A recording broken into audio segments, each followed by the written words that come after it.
The focus of the project was to mitigate the damaging effects of the COVID-19 pandemic on the biodiversity and natural resources of the Magaliesberg Biosphere, and to create longer-term capacity that would enable stakeholders in the Magaliesberg Biosphere to continue to save our species against ongoing threats. The SOS project initiatives included the training of 7 Eco-Rangers from communities within the Magaliesberg Biosphere, community involvement in the conservation of the Magaliesberg Biosphere, an intensive snare removal program, intensive invasive alien plant removal, and the development of SOS geolocation survey app and database. We were very fortunate to get a bunch of partners, and that included WESA, the Wildlife Society, Tshwane University of Technology, KNAV and Sengata to assist us with this project.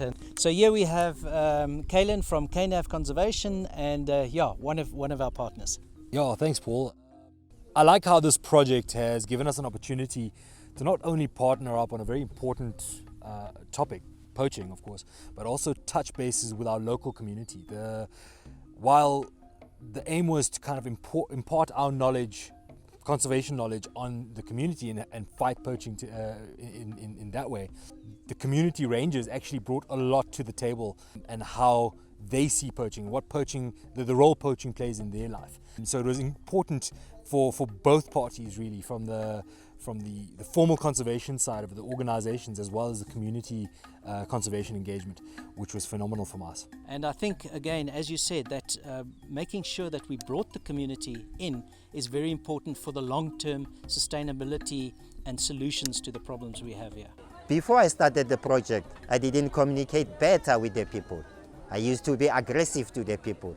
But now, with this training, I think I'm going to have to communicate better so that people can hear what I'm trying to tell them.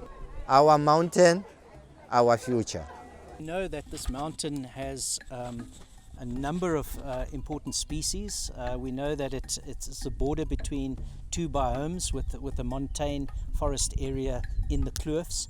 And we have one of the big 5, the leopard, which is as close as 60 kilometers from Pretoria. And by doing the kind of program that we have, we're managing to keep that balance.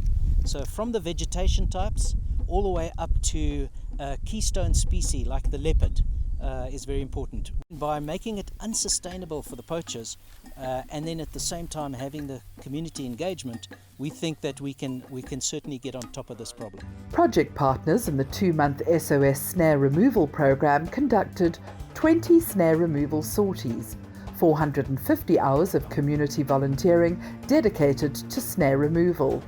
225 active snares were located and removed. 2 animal traps were removed. 3 snare mortalities were encountered during the project period. Project partners and Eco-Rangers continue with these patrols. So one of the other problems, of course, is invasive trees. There's some tree species as well, and certainly the Eco-Rangers are going to play a role in that. And then, of course, the removal of indigenous and endangered species like Alopeglari. It's the only place in the world where we find this particular plant, and they have been poached. So again, this program, together with support from UNESCO Germany and the federal government, has really given us a kickstart in, first of all, certainly mitigating the problems that we have through COVID, and as well making this a sustainable project going forward. The Mountain Club of South Africa assisted the Eco-Rangers in identification of indigenous trees and protected plants, identification, removal and management of alien plants. The teams worked together on 12 alien plant removal excursions and continued to do so. One of the other species, of course, important species we have is the Cape vulture, which nests on these mountains. So certainly this area is very, very unique. And we've had, for instance, the Mountain Club of South Africa. We spoke about WESA, volunteers actually also coming out here and doing snare patrols and doing all the other work that, for instance, that we've been teaching the Eco-Rangers, doing similar projects like that. And it's really great. I mean, to come out to these magnificent this magnificent mountain range, which is supposed to be more than 2.5 billion years old, it's actually very, very unique. And that's why people from Joburg, from Pretoria, actually come out here for recreation. The tourism potential is also really important. So from a cultural point of view and from a tourism and a biodiversity point of view, this is one of the most magnificent spots in Africa. So we see that we know that poaching has a huge impact, alien invasive plants, but something that also caught my eye, especially over the last couple weeks, is these fire scars along the mountain range. You know, the runaway veld fires. Does that have an impact on the ecosystem here in the Magaliesberg? Yes, of course. This is one of the big problems in an area like this. It's quite mountainous, and there are runaway fires every year, every fire season. What's disappointing is, and again it's probably because of climate change, that the fire season is getting longer and longer. So instead of starting in June, we now have to start earlier to make fire breaks. But of course, fires still break out all over the place. So one of the training modules was, of course, veld fire training. How can they play a quick role, jump on that fire, get it out? Because again, destroying the vegetation means it has a knock-on effect to the species on the mountain. We're not supposed to see fires every year. This type of veld should only see fires every 3 to 4 years. So it definitely is having a major impact on the veld of this area. When a leopard was snared, she was called Brandy. She was snared in 2016 in the Magaliesberg, and we went and we retrieved her. She had a satellite GPS collar on, so we could see when she was snared. We took her to Johannesburg Animal Hospital, and then we released her back into the wild. After we released her, we scanned the area where she was snared, and we found various other snares. Now you must remember, when we take down the snares aren't set for leopards per se. What happens is the poachers come and set a snare, and the leopards are merely bycatch. When they catch a leopard, it's convenient because they can use the parts for the muti trade and so on, and they can use the bones like the lion bone trade.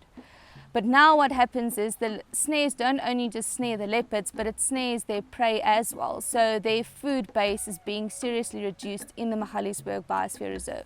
The SOS Eco-Ranger training modules included anti-poaching, fire management, invasive alien plant control, first aid, bush ranger skills, geolocation and SOS app, conservation ecology, and biospheres and sustainability. Most importantly, I want to thank the German Commission for UNESCO and the German Federal Foreign Office for making this project a possibility. This SOS project has brought enormous relief to the Magaliesberg Biosphere and the communities that live within it. And it shows the breadth of thinking of the German community, that they have reached out to Africa, which has really struggled through the lockdown of COVID-19.